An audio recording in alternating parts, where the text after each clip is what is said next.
64 साल के ससुर ने अपने पत्नी के मरने के बाद अपने ही 29 साल के बहू से अवैध संबंध बनाते हैं। बेटे की हत्या के बाद हत्यारे पिता और पत्नी ने रची फिल्मी कहानी, लेकिन कोई कामयाबी नहीं मिल पाया। कस्बे के पटेल नगर में पुस्तक व्यापारी विक्रम यादव हत्याकांड के खुलासे के बाद अलवर की नजरें शर्म से नीचे झुक गई है। ससुर और पुत्रवधू के बीच का अवैध संबंध विक्रम की हत्या का कारण बन गए। हत्याकांड में गिरफ्तार मृतक के पिता और पत्नी ने उन पर किसी को शक नहीं हो, इसके लिए हत्या को लेकर पूरी तरह से फिल्मी कहानी रच डाली। दोनों ने मिलकर विक्रम को 5 मार्च की रात करीब 3 बजे के बीच ही मौत के घाट उतार दिया। इसके बाद आरोपी पिता पूर्व व्यापार मंडल अध्यक्ष बलवंत झटसह रोजाना की तरह सुबह 6 बजे घूमने के लिए निकल गया और मृतक की पत्नी पहले से बनाए गए प्लान के तहत कार्य करने लगी।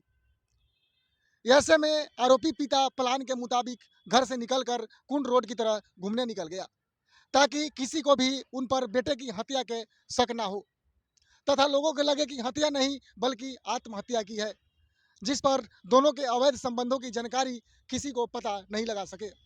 इसके लिए दोनों ने विक्रम की हत्या के बाद ही प्लान तैयार कर लिया और उसके अनुरूप ही वो दोनों अपने इशारे से कार्य करने लगे। पुस्तक व्यापारी की हत्या को लेकर और पुलिस व्यापारी के घर में लगे सीसीटीवी कैमरे और आसपास के सीसीटीवी कैमरे की फुटेज के आधार पर मामले में आगे की जांच कर रही है। हत्या में पुत्र सहित अन्य परिजनों के शामिल होने सहित सभी पहलुओं पर पुलिस गहनता से जांच कर रही है। घर में जमीन बेचान की राशि रखे होने की भी बात सामने आई है, जिसके बारे में अनुसंधान किया जा रहा है। आनंद राव डीएसपी बहरौर शव को देखने से करते रहे मना, क्योंकि शव को इतने बुरी तरह से हत्या किया था कि शव का चेहरा बुरी तरह से बिगड़ गया था।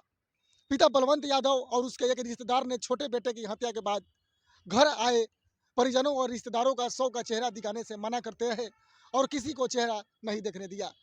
ऐसे में जो व्यक्ति शव को देखने की कोशिश करता उसे दूर करते रहे, लेकिन मृतक के साले को उन पर शक हुआ तो उसने कहा कि उसके जीजा विक्रम ने आत्महत्या नहीं की है बल्कि उसकी हत्या की गई है। जिसके बाद पुलिस पहुंचने पर शव को देखा तो मृतक के गले पर रस्सी और गला दबाकर हत्या करने का निशान पाया गया। ऐसे में पुत्रवधू और ससुर मिलकर रात से सुबह तक अपने प्लान के मुताबिक कार्य करते रहा। घटना के दिन सुबह 7 बजे छत पर गया आरोपी। फिर पिता पुलिस ने बताया कि उन्हें जांच के दौरान पता चला कि पूर्व अध्यक्ष अन्य दिनों सुबह 9 बजे के करीब छत पर नाश्ता करने के लिए जाया करता था, लेकिन घटना के दिन सुबह 7 बजे ही छत पर गया था। ऐसे में पूर्व अध्यक्ष व पुत्रवधू का प्लान पूरी तरह से कार्य नहीं कर पाया और पूछताछ में ज़्यादा देर तक राज को छुपा नहीं पाए, जिसमें दोनों अपने गलत काम के कारण सलाखों के पीछे पहुंचे। विकास की विक्रम की हत्या में उसकी पत्नी और पिता के अलावा भाई व अन्य परिजन भी शामिल होने की चर्चा है। बेटा ऐसे मत बोलो, जिसको लेकर पुलिस ठीक है, जिसको लेकर पुलिस अभी कुछ नहीं बोल रही है। क्षेत्र के लोग में चर्चा की है कि घर में रात को विवाद और हत्या हो जाए और उसी घर में रह रहे अन्य परिजन को पता न चल सके, ऐसा संभव नहीं है।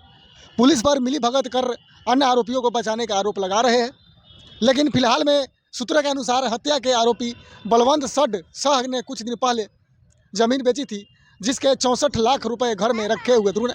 इसकी चर्चा पूरे कस्बे में जोरों पर है। दोस्तों, आज की कहानी आप लोगों के सामने मैं लाया, कैसा लगा? लेकिन उस बुढ़े को 5 दिन के रिमांड पर दिया और पुलिस ने हत्या मामले में गिरफ्तार कर आरोपित को अदालत में पेश किया, जहां से उसको 5 दिन के पुलिस रिमांड पर दे दिया है। रिमांड पर पूछताछ के दौरान अनेक राज खुलने की संभावना है। दोस्तों, आज की क्राइम स्टोरी कैसा लगा कृपया आप हमें कमेंट बॉक्स में ज़रूर बताइएगा। फिर मिलते हैं दोस्तों एक और नए क्राइम स्टोरी के साथ। जब तक के लिए जय हिंद।